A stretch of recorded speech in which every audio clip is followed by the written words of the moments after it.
welcome to the first episode of the Baller Bubble podcast. I can't believe we've actually finally got here. I know, literally. I know. We've literally just been speaking about this for months. Like at uni, we just always debate about football because obviously Chelsea fan, Manchester United fan. I'm a bit surprised you've gone for the United shirt, to be honest. That takes some confidence at the moment. That's a true fan over here.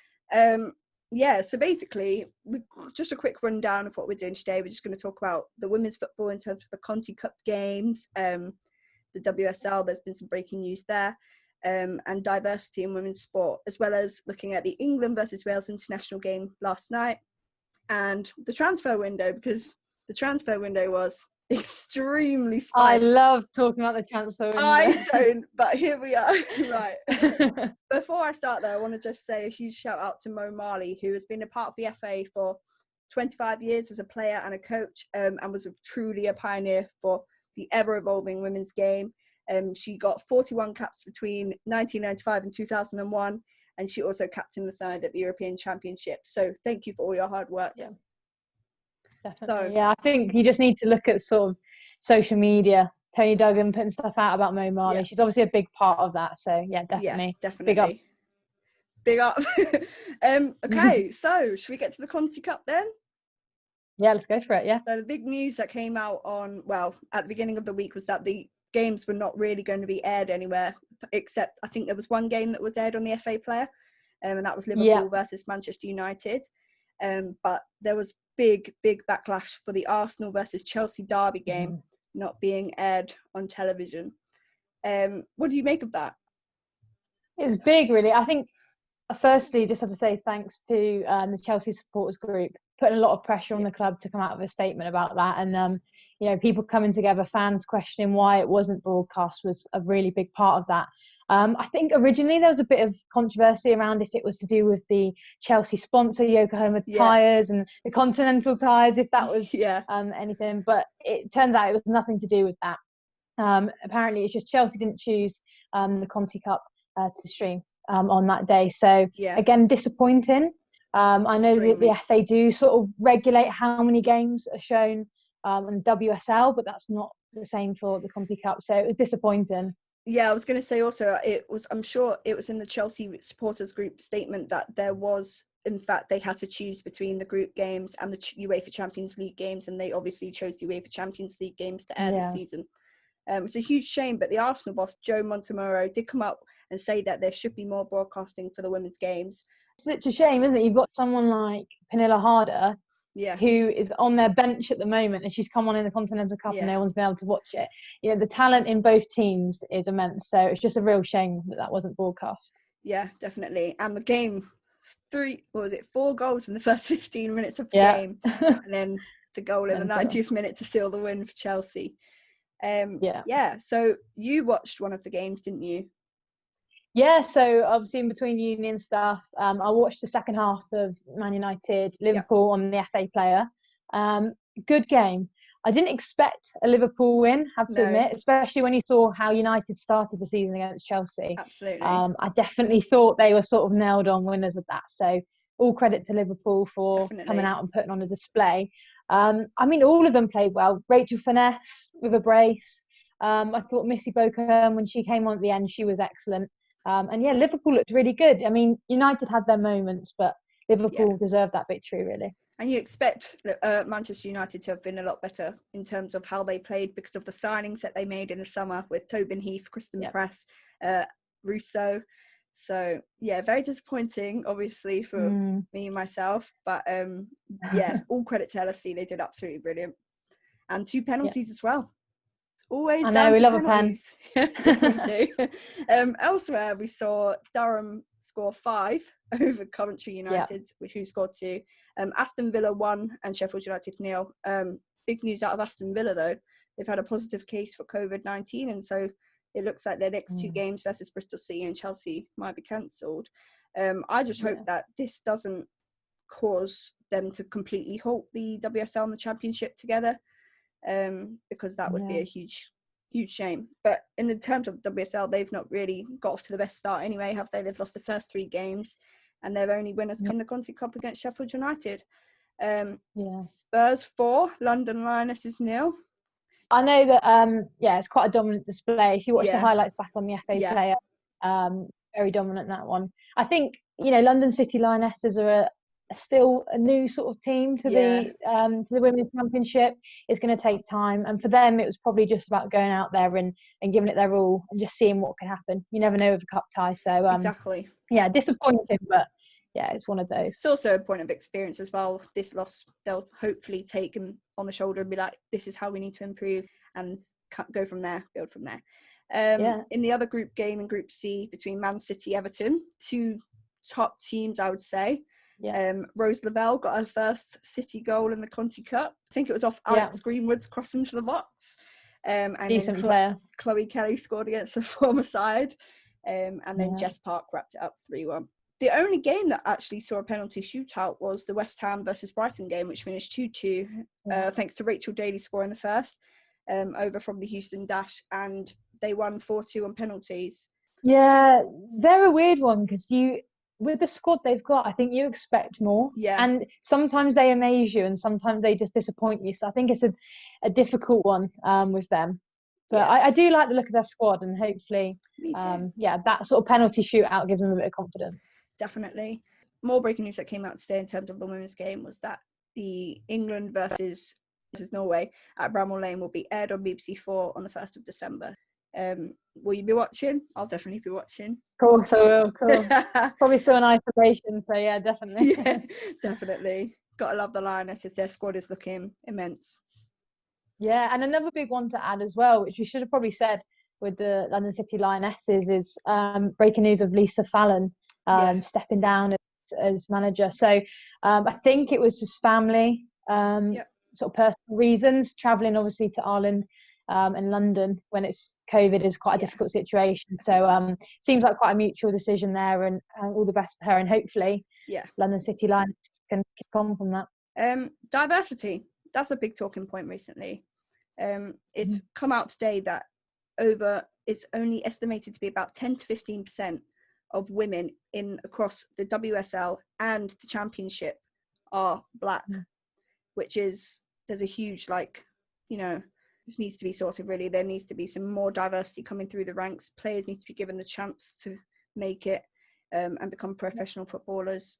And I think they looked at diversity within the home nations, and between England, Northern Ireland, Scotland and Wales, there's only 2 BAME players that are represented, which is awful. And the only people I can think of, and they're both from England, I think it's Babajide and is it Demi Stokes? I'm not sure. That's just not on really.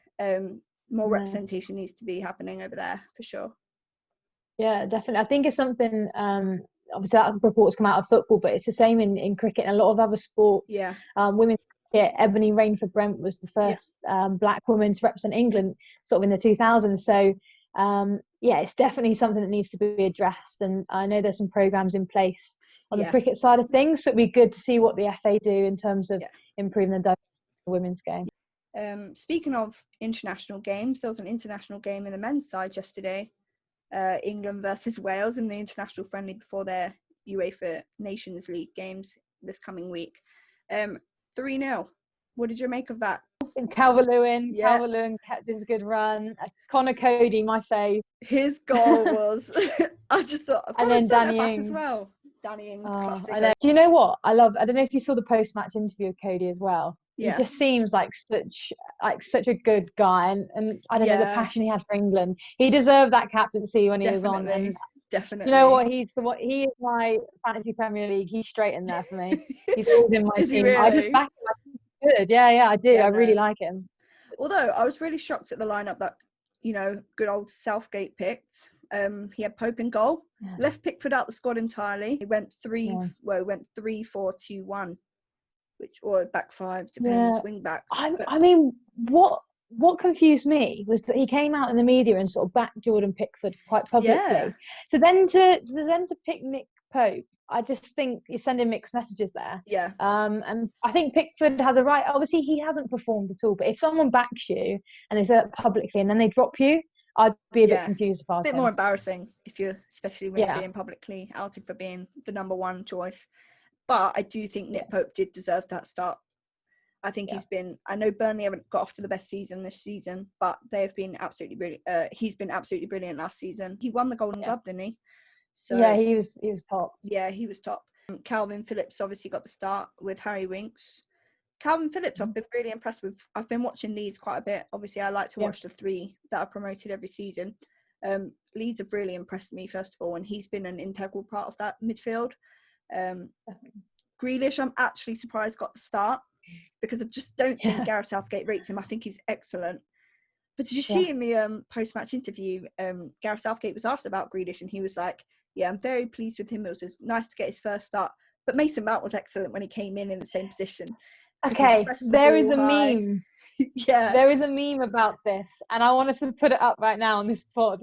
Okay. Just because it infuriates me every time. So, like, yeah, it's like, oh, Grealish had a great game. Yeah, he's good. But, I mean, he was standout. He was standout in the international game. He just adds a bit of something different. And I think he looks like a seasoned pro. Like, he looks like he should be in that. He's been in the England side for a long time. I thought he was great.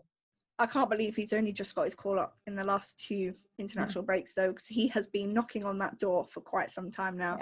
Yeah. Dominic Calvert-Lewin, what did you make of his performance? Goat. Young goat. I mean, do you know what that just proved? I think it showed the confidence that he's in at the moment. Yeah. Especially, I don't know if you saw the video going around, how pleased he looked to be making a start for England, and that was just great to see. And he just continued his club form for the country, and that's what you like to see. It was a great cross from Grealish, good header, and I think it's just very, it just sort of epitomises where he is at the moment as a player. He's full of confidence, and that's what you want in a striker. I thought he was really, really good yesterday. He was my second man of the match. Grealish was my first man of the match. The Cody goal, I think, was my favourite. It's like that little outside of the foot into the top of the net.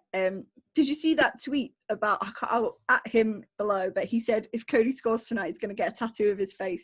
Yeah, I actually want to see shout that. out to him. Shout out to him. Please. We'll be waiting for your progress pictures, please. Yeah, so that. International football. So the break will be over soon. Back to Premier League. Transfer window. What do you make of it? Transfer window. You know who my top is. So what we've decided to do is we're going to give our top 3 winners and our top 3 losers of the transfer window. So obviously we both agree that Chelsea did the best business over the summer. Would you like to, go into a bit more detail on that, on like what you think of your signings? I mean, obviously, as a Chelsea fan, I'm buzzed right now. I'm so excited. I know it hasn't got off to the best start. Yeah. But you know what? I just think I'm excited for not just this season, the season after, the next season. We've got a lot of young talent. I mean, Havertz, was he 21? Mount's the same. Yep. Timo Werner's young as well. We've got some great players, Ziyech. And I was quite pleased as well, because I think last year we looked all right going forward. But we've really bolstered our attack, but we've actually gone and got an alternative to Kepa, which we really needed. Even if it just, Mendy will start, but even if Mendy gets injured or anything, I feel like that competition will push Kepa a bit more. I think that can only be a good thing. And some people didn't like us signing Thiago Silva. They kind of criticised it, but I think he's good just to have for that season, just to rub off on the younger players. Bit of leadership. I know he made the slip, and everyone sort of criticised him for that, but I do think he's a quality player, and I think even if he's not at his peak, he's going to bring a lot in terms of experience and knowledge to the younger players, which is what we need. Yeah, I completely agree. That when I saw Thiago Silva was leaving PSG, I was like, oh, he's definitely going to go to Chelsea, isn't he? But I'm thinking, there was 2 things that I took from this transfer window. You brought in Chilwell, left back, Thiago Silva, Werner, Ziyech, who obviously signed in January, moved across the season, Kai Havertz, Malang Sarr. Where are you going to put them in your starting 11? You have got depth for days now. Honestly, I am so jealous that I wish I had this kind of depth in my squad, but we just do not got it. The first couple of games is about Lampard trying to figure out where to play these. Who to play, especially sort of Timo and Kai, where to actually place them. I think the first game that Havertz was in, he was sort of out on the wing and he was lost a bit out there. As soon as we got him into that number 10 role, I thought he was quality. So hopefully we'll see a bit more of that. He's a quality signing going forward. But the other issue I've got is, have you bought too many players and then the chemistry won't be there? Because you've seen it against West Brom. You didn't look great in the first half. second half you kind of came back? Yeah, I think chemistry is always a tough thing when you've brought that many people in the transfer window. Like, it's always going to be difficult to get that sort of chemistry going. But actually, I think, we didn't play great against West Brom. They obviously scored 3 on them straight away.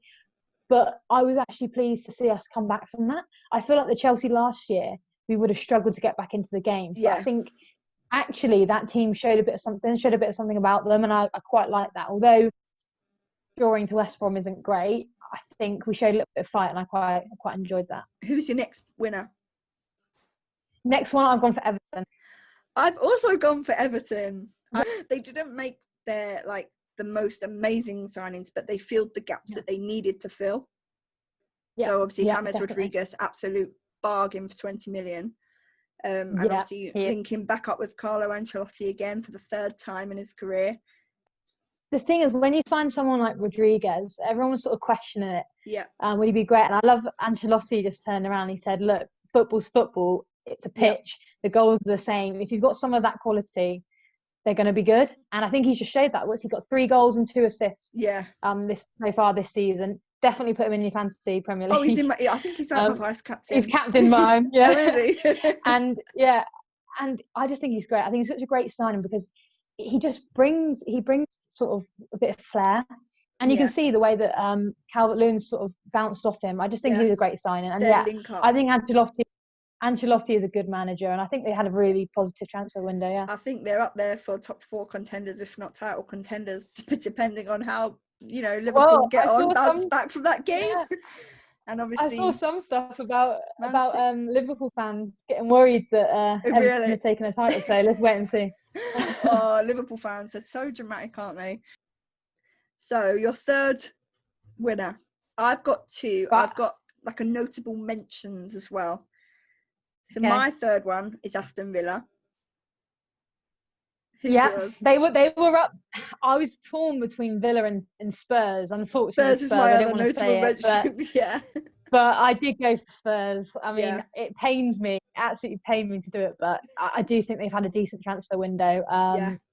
They've brought in Emiliano Martinez, who I thought was absolutely quality when he played for Arsenal last season in Leno's absence. Ollie Watkins from Brentford, who has been outstanding. I know he only got his first hat-trick in the last game against Liverpool, 7-2. Their centre forward that they've needed for some time to play, and Ross Barkley from Chelsea on loan. I was surprised. I was surprised when I saw the deal, but I'm also not surprised now seeing him with Jack Grealish. And I think that Ross Barkley is one of those players that needs regular first team football and not just coming off the bench for half an hour every game. They didn't really lose many players either. I thought they wouldn't be as good as they are because of last season and the way they just avoided relegation. But I think they have strengthened in the areas they need to strengthen. I think the squad's chemistry has grown massively. And you've got Konsa playing really well. And you've got Tyrone Mings, who's, I think, is actually pretty good. People I know, they're saying, oh, he's playing for a bottom league club. But I think he is a proper Premier League defender. Again, I think their run may come to an end soon once they get to play bigger sides. But I think the basis of what they've got is really good going forward. I think that Ollie Watkins is a great sign. And some people questioned how much they paid for him, but I mean the hat-trick against Liverpool just said everything he needed, really, didn't it? And the fact that he was hungry for more, he wanted more, he had another 2 great opportunities. And his post-match interview, he was like, I can't believe I missed that sitter. Mate, you've got 3 goals. And he hit the post as well, so he could have had 5. I've had Spurs in my notable mentions, simply because they brought in Reguilon, Gareth Bale, Højbjerg, Matt Doherty, and then they brought in Vinicius, didn't they, on loan from Benfica. He did lose quite a few though.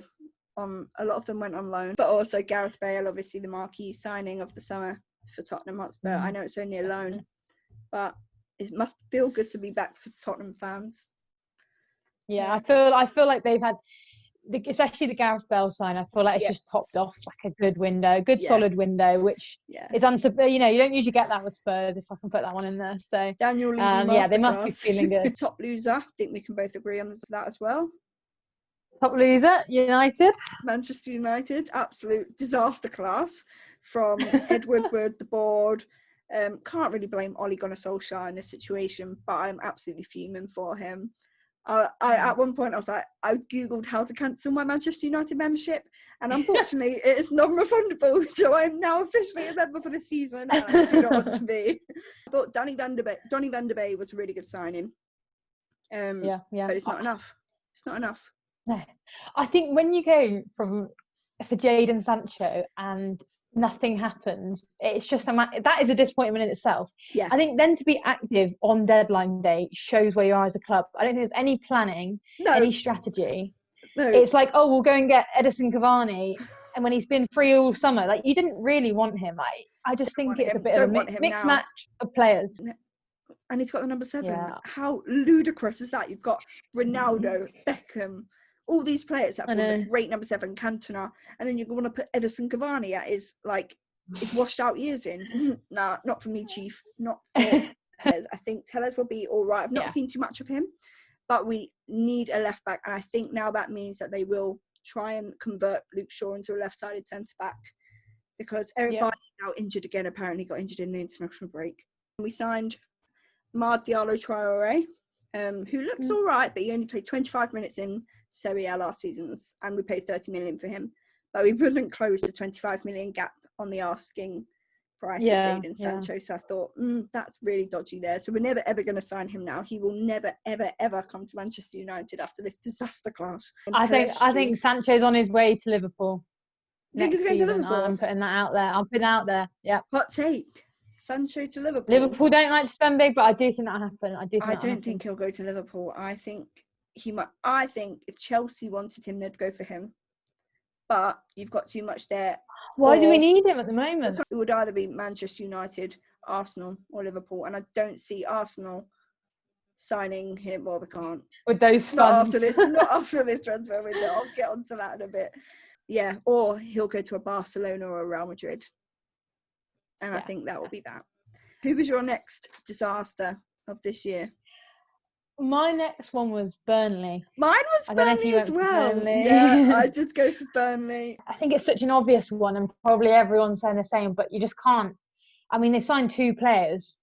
Dale Stevens, I think they signed, and he's like 32, I want to say.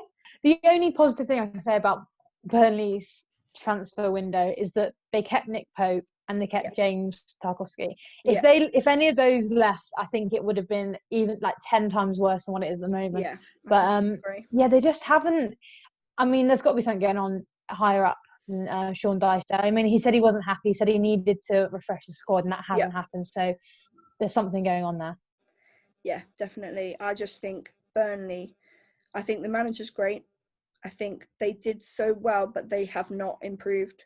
And I think they will struggle a lot this season. I haven't really followed their results already this season, but they've only played 3 games as well, haven't they? Or 2. Yeah. However many Man United played.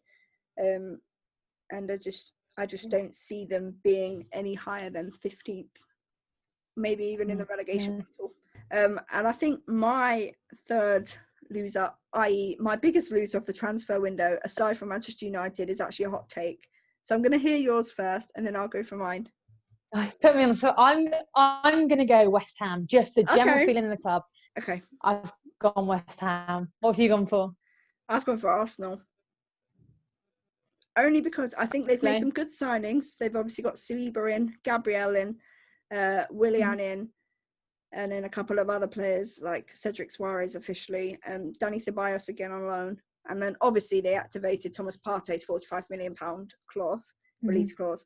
But I just think what they've done aside from the signings in terms of getting rid of so many staff members is absolutely ridiculous. And for that reason alone, they are going as my biggest loser. Is that the reason alone they're in the losers? Yep, that's the Gunnosaurus, poor guy.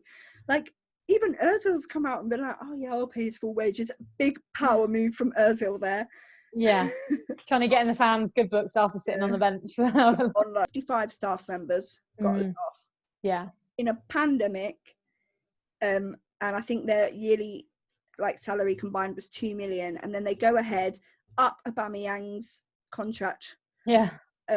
Up his wages, and then sign Thomas Partey's release clause, and then put him on a bag of money as well. It just leaves a bad taste, doesn't it? Absolutely awful. I agree. I think that their actual, like you said, the players they signed was decent. It was okay. Nothing wrong there, but bit sort of morally, you just feel a bit like if they a difficult one to take.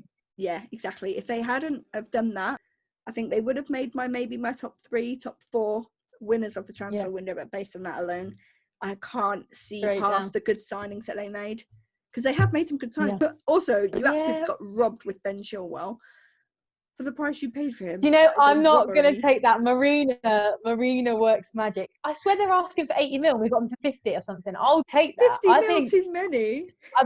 No, mate, his first full debut, he was brilliant. Do you know what? When we first linked with him, I thought, okay, I rate him as a player, but I didn't rate the price tag that came with it. Yeah. If we'd paid 80 million, I would have been fuming. 50 million, I think, is still a little bit high, but to get it down from that, and I actually think he's a quality player, so I'm excited. I think he's all right going forward. I think he's brilliant attacking. He cannot defend. Yeah. And of course, Leeds United I've got to give a special shout out to them. I was just going to wonder if you wanted to do a couple of predictions, and then we can go on. Then I haven't thought about it, but let's go for it. I've not thought about it either. But 12:30 game on the Saturday, Everton versus Liverpool. Merseyside derby. My predictions for that one. Do you know what? I'm gonna go here. I'm gonna go Everton. 3-2. Yeah, you think? I think I'm going 3-2. Okay. I think, Everton looked really, really good. Liverpool looked all right. And then, obviously, they had the absolute disaster class against Aston Villa. So I'm going to go, I think I'm going to go for an Everton win as well. I think I'm going to go for, actually, I might go 2-2 draw or a 3-2 Everton win. I think honestly, I think Liverpool look shaky at the back. Yeah. I mean, I know Villa had a couple of deflected goals, but they put 7 past. You can't deny they put 7 goals past them. And I think with Everton's quality going forward, I think they'll cause Liverpool trouble. And I mean, I do think Liverpool obviously have their own quality going forward, but Mane's, I'm not sure when he's out of isolation. I'm not sure what the situation with that is at the moment and when he'll be available. Exactly. But yeah, I think they might get a couple of goals, Liverpool. But I do think Everton has such good confidence as well. I think they will get that win. Yeah, me too. Chelsea, Southampton. You know what? I'm gonna back us here. All right. I'm gonna back us here. As well. I'm gonna go 3-1 Chelsea. 3-1. I'm gonna go 2-0 Chelsea. I just don't think Southampton have got enough. So, Timo Werner finally getting his first Prem goal once I've subbed him out my fantasy team. He's in mine still. He needs to deliver. He needs to deliver this week. I was like, I'll wait 1 more week. And then I was like, no, allow it. I'm going to sub in Harry Kane. Give it in the bin. Yeah. Can't go wrong with Harry Kane at the minute anyway. Leicester City, Aston Villa. I'm going for a shock one. I'm going 2-1 Aston Villa. Are you? I'm going to go for a 2-2 draw. Okay. Newcastle United versus Manchester United. I'm going 3-0 Newcastle. No, I'm not really. I mean, yeah. I mean, Callum Wilson has been a great addition to the Newcastle squad. I think he's really smart business there. Jamal Lewis. Yeah. He's good. I rate him as well. Do you know what? I'm not just saying this because you're a United fan. I'm not just trying to wind you up, but I do think you'll get beat. I do too. I think it's going to be 2-0. I think it's going to be 2-0. I don't think it's going to be as embarrassing as 6-1. Martial's obviously suspended after that stupid. Did you see that red card? It wasn't even a red. And if it wasn't, Lamela should have also been sent off. But that's for another day. If you lose again, Ollie's out, mate. He's gone. He will be a goner though. That's the thing though. The board have not backed him at all, and because of this, he's not going to get results. And then they're going to sack him, and they're going to bring in someone like Poch, who's not going to get backed, not get the results, and then he'll be out, and it'll just be a constant cycle of hiring someone, them not delivering because they're not getting any financial backing. And that's that. I think we'll score. And I think we'll score first, probably from a Bruno Fernandes penalty or something. Sheffield United, Fulham. I'm going to think 0-0 draw or 1-0. I mean, it's a difficult one. Chris Wilder's side haven't really got off to the best start, have they? I mean, they were quality last season and dropped off a bit when we came back from the restart. But I want to say Sheffield United. I'm going to go a Sheffield United 1-0. Okay, I'm going to go 1-1 draw. I think Mitrovic will score. Got West Brom, Burnley. It's just one of those games. It's just so. I mean, they put 3 boring. past us, so. This is true, but then it is Burnley who are. I think they're more of a defensive-minded team, especially with Sean Dyche and that. So I don't know. I think I'm going to go for a 1-1 draw. I think I'm going to go 1-0, 2-0. I'm going to go 2-0 West Brom. Big game, 5:30 game. I'll definitely be watching Manchester City versus Arsenal. I'm hoping Man City pop Arsenal 6-0, but I'm going to go for a safe prediction of. I'm going to go. Or to be fair, Arsenal have been quite good against the top sides recently. Apart from that game against Liverpool. I wouldn't rule them out. Like, I wouldn't rule as them much out as I want to, I wouldn't rule them out. I'm going to go for Manchester City 3, Arsenal 1, 3-1 Man City. I hope that's just wishful thinking. I'm going 2-1 Arsenal. Yeah, but I've got to commit to Man City. I hate Man City and I hate Arsenal, obviously. And then the Sunday games: Crystal Palace, Brighton, and Hove. I think Crystal Palace 2-1, maybe 2-0. Do you know what? Brighton have actually played some really good football, but they've been on sort of unlucky side of a couple of results. Should have been beat United. I mean, we didn't play great against them. So I want to say that they'll actually turn up and they'll get the victory they deserve. So I'm going to go for a 2-0. Brighton. Okay, and I'm going 2-0 Palace. And then you got Tottenham, West Ham. I think it's going to be an easy. Well, do you know West Ham have actually surprised me this season? Since David Moyes had coronavirus and hasn't been I know. available to play the games, they've actually done all right. Moisey, I'll get this geezer back in full time. No, I think they've. I think it's got to be a Tottenham win. Yeah, I think it's going to be a Tottenham win. I think it will be closer than we think, though. I think it could be a 3-2 or a 3-2 or a 2-2 draw. I think Tottenham have just got more about them, and I think Jose masterclass incoming. And then the final game is Leeds versus Wolves. Wolves haven't got off to the greatest start. Like, I've expected more from them, I'm not going to lie. Since they've lost, is it Jota? They've lost Jota to Liverpool. I think Jimenez needs someone up there with him, or someone who can make that pass, like a Ruben Neves or a Moutinho. But, you know, they're just great. Yeah, Portugal FC haven't looked as good as last season. No, Portugal FC have not looked as good as last season. Wolves were good last season, and I do think they are a good team, but haven't sort of hit the ground running as much as they would have liked. What's your prediction? I'm going for a Leeds United win 3-1. Marcelo Bielsa has done an incredible job with them, and he absolutely deserves his contract extension. They deserve to be in the Prem. They look like they've been here for a long time. They do look good. I'm going to go 2-0, I think. I do think Leeds look like a really good side. I think with them, it'll be the classic like Bielsa burnout. Like, will they be able to continue that for the whole season? I don't know. I guess we'll just have to wait and see. But obviously, like living in Leeds at the moment, it's a good feeling anyway. Everyone's positive. So.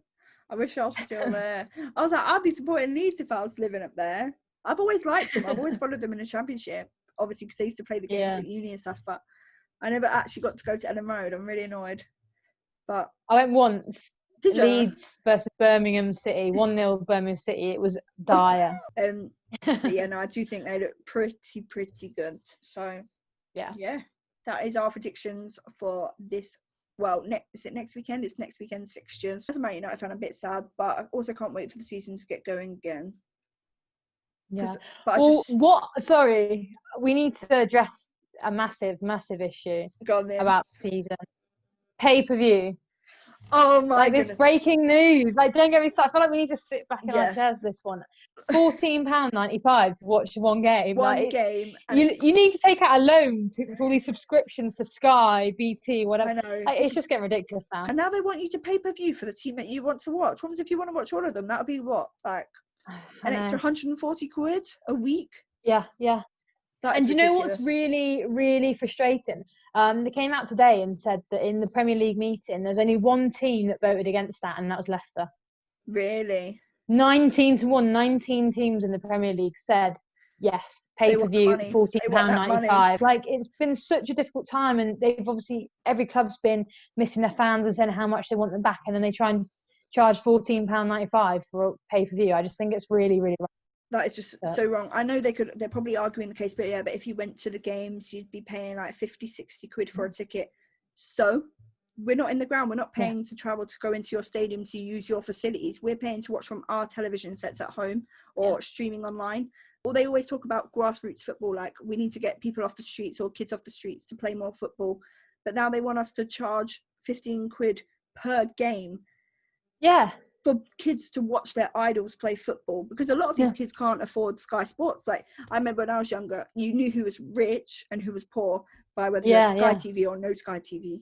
It's just pricing fans out the game. I just really don't like it, especially in the middle of a pandemic. We can't go and watch the game. We can't attend. It's the absolute worst thing they could do, especially at the timing could not have been more wrong, because they've obviously been talking about a Premflix for a long time. They need to do it, but I think they should do a subscription service like £5 a month or something, not £15 per game. I know, obviously, I'm an American sports fan, so NBA, they have NBA League Pass. And then they also have an NFL Game Pass, and you basically pay a subscription or you pay up front. I think it's like 120 quid. I don't know. I don't buy it. Where you can either pick one team and follow that team throughout the season and watch full match replays, obviously because they're broadcast at 2 3 a.m. in UK time. Highlights associated with it, press match interviews. Obviously, it's quite expensive, but it's not as expensive as £15 per game. Like, how many? There's 38 games. There is 38 games, isn't there? 38 games a season. Yeah. 15, 38 watts, so 15, that's over 500 quid a month, like a year, just for one game of your team. I just think it's ridiculous. I think they will reverse the decision. I think they will do not happy with it. I think go on Twitter and you see the angry backlash. I think it's not going to be around for soon. I think the Chelsea Supporters Trust have already put a statement out to the Chelsea club and just said we're not happy with this. Okay, so I think we've covered quite a lot today in our first episode. Can't believe we've made it to the end of episode 1. If some very poor predictions or, whatever. If you've got your own predictions, put them below. But, I mean, don't take my word for it. I'm never Also, right.